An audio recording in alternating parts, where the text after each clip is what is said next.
ഈ പലപ്പോഴും ക്യാമ്പസ് വിസിറ്റിലോ ഓഫീസുകൾ ബന്ധപ്പെട്ടുള്ള കൗൺസിലിങ്ങിലോ പേഴ്സണൽ 1-on-1 കൗൺസിലിങ്ങിലോ വിദേശ പഠനം ആഗ്രഹിക്കുന്ന വിദ്യാർത്ഥികളുമായിട്ട് അവരുമായിട്ടുള്ള ചർച്ചയിൽ ഉയർന്നു കേൾക്കുന്ന ആദ്യത്തെ പ്രധാനപ്പെട്ട ചോദ്യം വിദേശ പഠനത്തിന് ഏറ്റവും നല്ല രാജ്യമേതാണ്. പൊതുവേ കാനഡയിലേക്കുള്ളൊരു വിദ്യാർത്ഥികളുടെ ഒഴുക്ക് സാങ്കേതികമായ ചില കാര്യങ്ങൾ കൊണ്ട് കുറഞ്ഞിട്ടുണ്ട്. നമ്മളുടെ ഈ ഡിപ്ലോമാറ്റിക് റിലേഷൻഷിപ്പും അവിടെ നടക്കുന്ന സംഭവവികാസങ്ങളും രാഷ്ട്രീയ സംഭവവികാസങ്ങളും കൊണ്ട് പഠനം അസാധ്യമായി കൊണ്ടിരിക്കുന്നു. അത് സാച്ചുറേറ്റഡ് ആവുന്നു. ദെൻ UK കാര്യത്തിൽ ഏകദേശം തീരുമാനമായ അവസ്ഥയാണുള്ളത്. അങ്ങോട്ടേക്ക് ആളുകൾ പോയി അതങ്ങൊരു കേരളമോ മലയാളം ദേശമോ ആക്കി മാറ്റിയ രീതിയിലാണ് കാര്യങ്ങൾ പോയിക്കൊണ്ടിരിക്കുന്നത്. അതുകൊണ്ട് UKയും ആളുകൾ ഇപ്പോൾ വല്ലാതെ എന്ത് ചെയ്യുന്നില്ല, ഫോക്കസ് ചെയ്യുന്നില്ല. ക്വാളിറ്റി ഓഫ് എഡ്യൂക്കേഷൻ എന്തായാലും UK നല്ല യൂണിവേഴ്സിറ്റികൾ സെലക്ട് ചെയ്ത് പഠിക്കാൻ തീരുമാനിച്ചാൽ UK ഒരു ബുദ്ധിമുട്ടില്ല. പക്ഷേ പാർട്ട് ടൈം ജോബിൻ്റെ കാര്യത്തിൽ ചില സാങ്കേതിക പ്രശ്നങ്ങളുണ്ട് എന്നതുകൊണ്ട് UK ഒരു നഷ്ടക്കച്ചവടമായി മാറുന്നുണ്ടോ എന്നതാണ് സംശയം. ഈ പശ്ചാത്തലത്തിലാണ് ഈ ചോദ്യം എങ്ങോട്ട് പോകണം എന്നതിൽ കൂടുതൽ ഫോക്കസ് ചെയ്യുന്നത്. അങ്ങനെ വരുമ്പോൾ ഞാൻ ആദ്യം മുന്നിൽ വെക്കുന്നത് ജർമ്മനിയാണ്.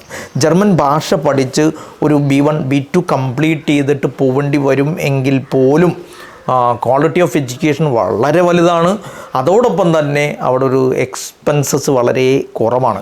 എനിക്ക് തോന്നുന്നു ലോകത്ത് ഏറ്റവും ചിലവ് കുറഞ്ഞ് പഠിക്കാൻ പറ്റുന്ന ക്വാളിറ്റി ഓഫ് എഡ്യൂക്കേഷൻ ഉള്ള രാജ്യം ജർമ്മനിയാണ്. അപ്പോൾ ഫസ്റ്റ് പറഞ്ഞു കഴിഞ്ഞാൽ ഞാൻ ജർമ്മനി പറയും. അതിനോട് ചുറ്റിപ്പറ്റി ഓസ്ട്രിയ, ദെൻ ലക്സംബർഗ്, അത്തരം രാജ്യങ്ങൾ ചേർന്ന് നിൽക്കുന്ന രാജ്യങ്ങളും. ലക്സംബർഗ് വളരെ ചെറിയൊരു രാജ്യമാണെങ്കിലും യൂണിവേഴ്സിറ്റീസ് നല്ലതുണ്ട്, ക്വാളിറ്റി ഓഫ് എഡ്യൂക്കേഷൻ നല്ലതാണ്.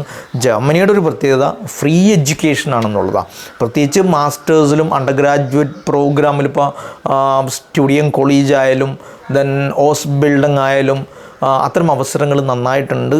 പഠിക്കാൻ ആഗ്രഹിക്കുന്ന നല്ല ജോബ് കിട്ടണമെന്ന് ആഗ്രഹിക്കുന്ന വിദ്യാർത്ഥികളെ സംബന്ധിച്ചും ജർമ്മനി ഒരു നല്ല ഡെസ്റ്റിനേഷനായിട്ടാണ് എനിക്ക് തോന്നുന്നത്. ഇനി ജർമ്മൻ ഭാഷ എടുത്തു കഴിഞ്ഞാൽ ഒരുപാട് രാജ്യങ്ങളിൽ ജർമ്മൻ ഭാഷ ഉപയോഗിക്കുന്നുണ്ട്. പലപ്പോഴും ടെക്നിക്കൽ ലാംഗ്വേജ് എന്ന പേരിലാണ് ജർമ്മൻ അറിയപ്പെടുന്നത്.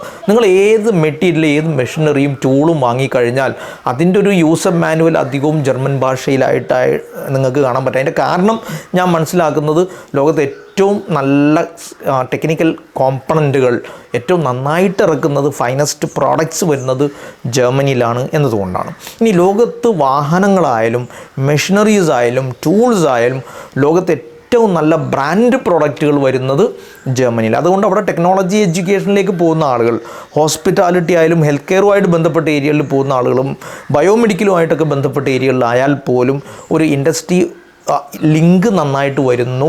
ഇൻഡസ്ട്രിയൽ നമ്മൾ പറയില്ല, ഒരു ഇൻറ്റേൺഷിപ്പുകൾ നല്ലത് കിട്ടാനുള്ള ചാൻസുകൾ കൂടുതലാണ് എന്നതാണ് ജർമ്മനിയെ മറ്റ് രാജ്യങ്ങളിൽ നിന്ന് വ്യത്യസ്തമാക്കുന്നത്. ഒന്ന് ആഞ്ഞു പിടിച്ചു കഴിഞ്ഞാൽ ഒരു 4-5 ലക്ഷം രൂപ ജർമ്മൻ ഭാഷയും വിസ പ്രോസസ്സൊക്കെ ആയിട്ട് ബന്ധപ്പെട്ട ചിലവ് കഴിഞ്ഞാൽ ബാക്കിയൊക്കെ ഫ്രീ ആയിട്ടാണ് ഞാൻ മനസ്സിലാവും. ഹൗസ് ബിൽഡിംഗ് ആകുമ്പോൾ ഇനീഷ്യൽ ചെറിയൊരു എക്സ്പെൻസസ് ഒഴിച്ചാൽ ബാക്കി ഫ്രീ ആണെന്ന് മാത്രമല്ല പൈസ ഇങ്ങോട്ട് കിട്ടും. ദെൻ ഹൗസ് ബിൽഡിംഗ് സ്റ്റുഡിയം കോളേജ് ആണെങ്കിൽ നമ്മൾ ഇനീഷ്യലി സ്റ്റുഡിയം കോളേജ് ക്വാളിഫൈ ചെയ്യാനുള്ള ഒരു പ്രോസസ്സിൻ്റെ ചിലവുകൾ ഒഴിച്ചാൽ അത് തന്നെയും ആ പൈസ നമുക്ക് നമ്മളുടെ ഡേ ടു ഡേ എക്സ്പെൻസസിന് വേണ്ടി ചിലവാക്കി കഴിഞ്ഞാൽ, ഷോ മണി ചിലവാക്കി കഴിഞ്ഞാൽ പിന്നെ ഫ്രീ ആണെന്ന് തന്നെ വേണമെങ്കിൽ നമുക്ക് പറയാൻ പറ്റുന്ന ഒരു അക്കാദമിക പശ്ചാത്തലമാണ് അവിടെ ഉള്ളത്. ഫ്രാങ്ക്ഫർട്ടൊക്കെ പോലുള്ള സ്ഥലങ്ങൾ ജർമ്മനിയിൽ ഉള്ളത് ലോകത്തെ തന്നെ ഏറ്റവും ടെക്നോളജി ഓറിയൻറ്റഡായ എഡ്യൂക്കേഷന് പേര് കേട്ട നല്ല സ്ഥാപനങ്ങൾ നിറഞ്ഞു നിൽക്കുന്ന സ്ഥലമായിട്ട് വേണമെങ്കിൽ പറയാം. ലോകത്തിൻ്റെ ഫിനാൻസ് ഹബ്ബ് എന്നൊക്കെ വേണമെങ്കിൽ പറയാൻ പറ്റുന്ന സ്ഥലമാണ് ഫ്രാങ്ക്ഫർട്ട് പോലുള്ളത്. അപ്പോൾ അത്തരം രാജ്യങ്ങളിലൊക്കെ പോയി പഠിക്കാൻ പറ്റും, സ്ഥലങ്ങളിലൊക്കെ പോയി പഠിക്കാൻ പറ്റുന്നതാണ് ഈ ഇൻ്റർനാഷണൽ എഡ്യൂക്കേഷൻ ആഗ്രഹിക്കുന്ന, വിദേശ പഠനം ആഗ്രഹിക്കുന്ന വിദ്യാർത്ഥികളെ സംബന്ധിച്ചിടത്തോളം ജർമ്മനി ഒരു ഏറ്റവും പ്രധാനപ്പെട്ട ഒരു ഡെസ്റ്റിനേഷനായിട്ട് നമുക്ക് പറയാം. തന്നെ അത് കഴിഞ്ഞാൽ പിന്നെ നമുക്ക് വരുന്നത് ഡെൻമാർക്കും നെതർലൻഡും. ഇനി നിങ്ങൾ നോക്കൂ, ലോകത്തെ ഏറ്റവും ആദ്യമായിട്ട് printing technology, 3D printing technology കൊണ്ടുവന്ന യൂണിവേഴ്സിറ്റികളിൽ ഒന്ന് നെതർലൻഡിലാണ്.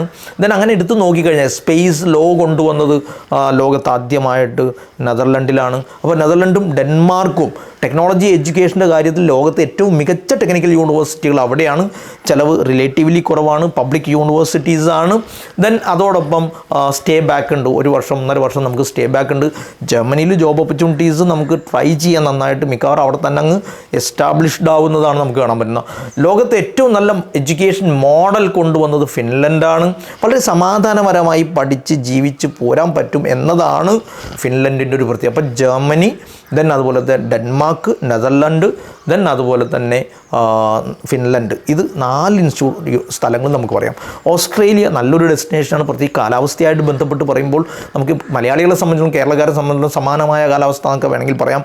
പക്ഷേ കുറച്ചൊരു റേസിസം വരുന്നു എന്ന ആശങ്ക കൂടുതൽ കാണുന്നുണ്ട്. ഒരു ഡിസ്ക്രിമിനേഷനൊക്കെ ഉണ്ടെന്നൊക്കെ പൊതുവേ പറയാറുണ്ടെങ്കിലും പഠനമായിട്ട് ബന്ധപ്പെട്ട ക്വാളിറ്റി ഓഫ് എഡ്യൂക്കേഷനായിട്ട് ബന്ധപ്പെട്ട് ഓസ്ട്രേലിയ നമുക്ക് പറയാം. എഡ്യൂക്കേഷന് ഭയങ്കര ചിലവ് കൂടിയ രാജ്യങ്ങളിലൊന്നാണ് ഓസ്ട്രേലിയ. എങ്കിൽ പോലും മൈഗ്രേഷൻ പോസിബിളാണ്, കുറച്ചുകൂടി സ്റ്റേ ബാക്ക് കിട്ടുന്നുണ്ട് എന്നതാണ് ഓസ്ട്രേലിയനെ വ്യതിരിക്തമാക്കുന്ന പ്രധാനപ്പെട്ട ഒരു ഘടകം. സിഡ്നി, മെൽബൺ, ദെൻ അതുപോലുള്ള യൂണിവേഴ്സിറ്റികൾ, അഡലൈഡ് പോലുള്ള ലോകോത്തര യൂണിവേഴ്സിറ്റികൾ നിറഞ്ഞു നിൽക്കുന്ന, അത്തരം യൂണിവേഴ്സിറ്റി നിറഞ്ഞു നിൽക്കുന്ന ഒരു സ്ഥലം നമുക്ക് ഓസ്ട്രേലിയയെ അഫോർഡബിൾ ആണെങ്കിൽ ഓസ്ട്രേലിയ. ഇനി മെറിറ്റോറിയസ് ആയിട്ട് കുറച്ചുകൂടി ഒരു സിസ്റ്റമാറ്റിക്കായി നിങ്ങളുടെ പഠനം SOP, നിങ്ങളുടെ ലെറ്റർ ഓഫ് റെക്കമെൻഡേഷൻസ്, നിങ്ങളുടെ കോകരിക്കുലർ ആക്ടിവിറ്റീസ്, നിങ്ങളുടെ ക്രെഡൻഷ്യൽ, നിങ്ങളുടെ അക്കാദമിക മികവ്, ഇതൊക്കെ നല്ലതാണെങ്കിൽ തീർച്ചയായിട്ടും സ്കോളർഷിപ്പിനുള്ള സാധ്യതകളും വളരെ കൂടുതലാണ് എന്നതാണ് പൊതുവേ ഈ ഓസ്ട്രേലിയയെ വ്യതിരിക്തമാക്കുന്നത്. അങ്ങനെ കുറേ അധികം ഇൻസ്റ്റിറ്റ്യൂട്ടുകൾ, ഇപ്പോൾ ലാത്വിയ ഒക്കെ പോലെ സ്ഥലങ്ങൾ ചിലവ് വളരെ കുറവാണ്, സ്റ്റേ ബാക്ക് ഉണ്ട്. ചിലവ് കുറവാണെന്ന് പറഞ്ഞാൽ ഏതൊരു 5-5.5 ലക്ഷം കൊണ്ട് സുഖമായിട്ട് പഠിച്ചങ്ങ് വരാൻ പറ്റുന്ന ക്വാളിറ്റി ഓഫ് എഡ്യൂക്കേഷൻ. റിഗ്ഗ പോലുള്ള ലോകത്തെ ഏറ്റവും മികച്ച യൂണിവേഴ്സിറ്റികളിൽ ഒന്നാണ് റിഗ്ഗ.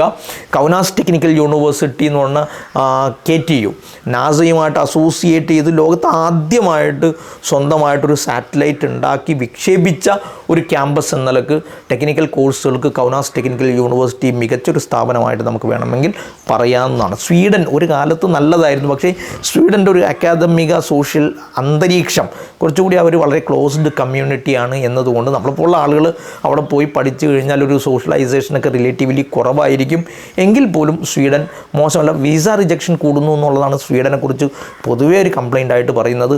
ന്യൂസിലൻഡും സ്വിറ്റ്സർലൻഡും ലോകോത്തര പഠന സംവിധാനങ്ങൾ ഏറ്റവും കൂടുതലുള്ള രാജ്യങ്ങളിലൊന്നാണ്.